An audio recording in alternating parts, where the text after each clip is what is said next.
34 miles southwest of Park Valley to 10 miles southeast of Montello, moving northeast at 20 miles per hour. A weather station near Lou City has already reported a gust to 60 miles per hour.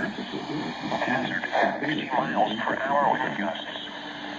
Source, weather station observed. Intact, expect damage to roofs, siding, injuries.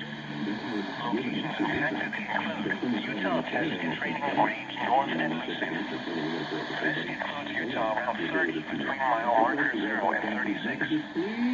For your protection, move to an interior room on the lowest floor of a building.